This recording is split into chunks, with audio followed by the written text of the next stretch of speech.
सब पापस्ස करणं कुशलस्ස उपसंपदा सचित्त परियोजपनं एतं बुद्धानं साधन.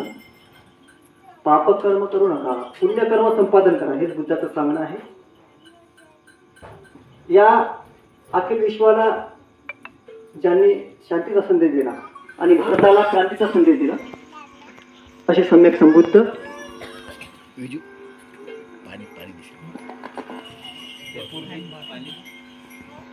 क्रांतीसूर्य महात्मा ज्योतिराव फुले, बोधिसत्व डॉक्टर बाबासाहेब आंबेडकर, तसेच ज्या ज्या महानायकाला वाटलं की गोरगरीब जनतेच्या पोटामध्ये अन्नाचा घास पडावा, त्यांच्या शोषणाचं कारण नष्ट व्हावं, यासाठी ज्यांनी ज्यांनी आपल्या प्राणाची आहुती दिली त्या सर्व महानायकाला सर्वप्रथम मी अभिवादन करतो.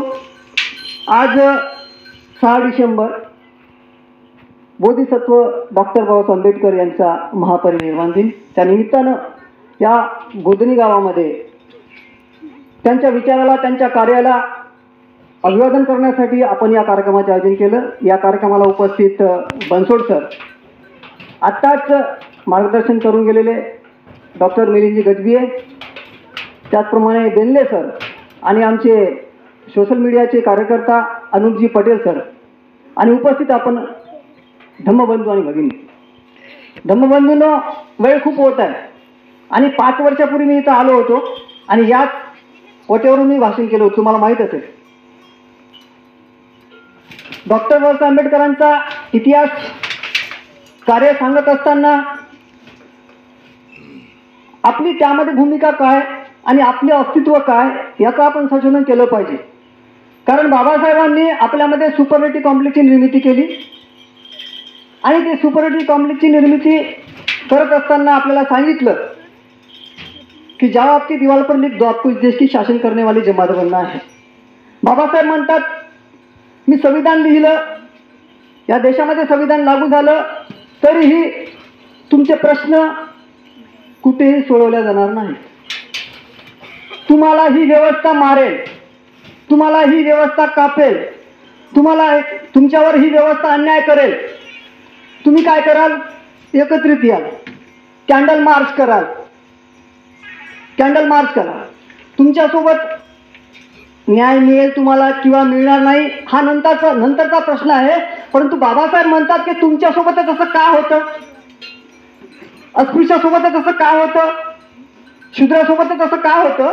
कारण आपण शासक वर्ग नाही, आपण शासक वर्ग नाही आणि शासक वर्गामध्ये रूपांतरित करण्याचं काम बाबासाहेबांनी केलं आणि ती चळवळ आपण जिवंत ठेवली पाहिजे. शासक वर्ग म्हणजे काय आपण शिकलो पाहिजे. कारण शासक वर्ग बनवणे म्हणजे काय, तर या देशामध्ये लॉ मेकर आणि पॉलिसी मेकरमध्ये आपले समूह किती आहे, आपल्या SC ST OBC समूहाचे लॉ मेकर आणि पॉलिसी मेकरमध्ये किती गेले याचं संशोधन केलं पाहिजे. कारण इतिहास शिकवणं वेगळं आहे आणि समजून घेणं हे वेगळा भाग आहे. आपल्याला कॉलेजमध्ये शाळेमध्ये केवळ इतिहास शिकवते, परंतु या देशामध्ये एका वर्गाने इतिहास समजून घेतला, ते वर्ग आज लॉ मेकर आणि पॉलिसी मेकर मध्ये आहे. ते 3% लोक आहेत, तुम्हाला सर्वांना माहित आहे. आणि आपण कधी जाणार याचं संशोधन केलं पाहिजे. हे विचार मांडताना मला एका व्यक्तीची आठवण येते. डॉक्टर नवलयोगी सरांना ते माहीत असेल, त्यांनी एक ग्रंथ लिहिला, the Nagas ancient world of India. ते डेप्युटी डायरेक्टर होते आर्किओलॉजिकल सर्वे ऑफ इंडियाचे. त्यांनी सांगितलं की नागाची एक प्राचीन व्यवस्था होती.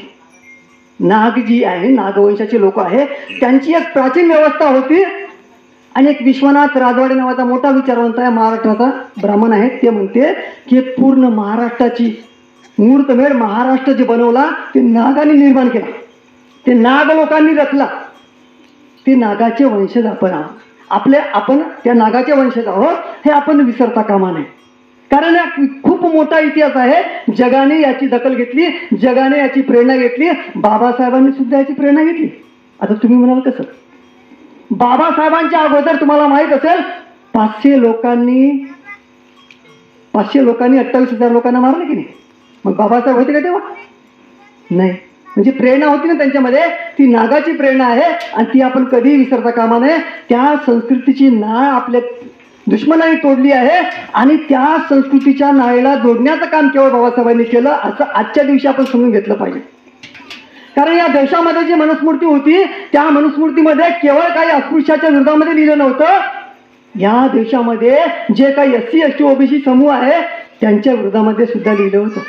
आणि बाबासाहेबाला सर्वात मोठ्या समस्याला समोर जायचं काम पडलं.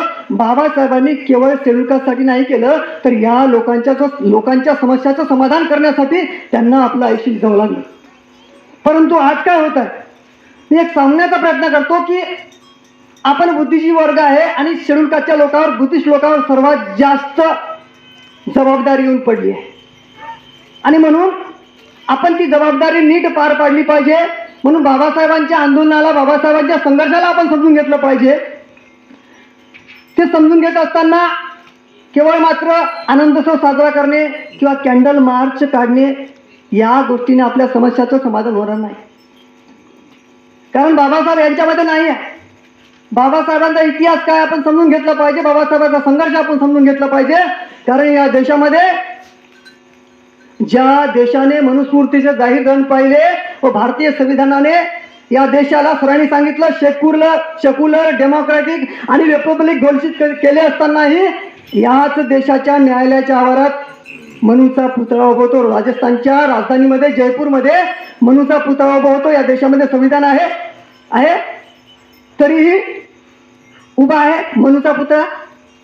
बाबासाहेबांनी 13व्या आर्टिकलमध्ये सांगितलं की याच्या अगोदर सर्व जेवढे काही कायदे होते ते संपले. मग जर कायदे संपले तर त्या मनुचा पुतळा कसा काय? आता जे नवीन संसद झाली त्याच्यामध्ये मनुचा पुतळा आहे.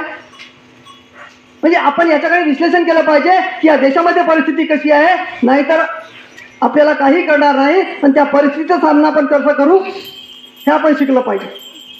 आपली अवस्था कशी होती सरांनी सांगितलं की या समाजवाद कसा आला देशामध्ये.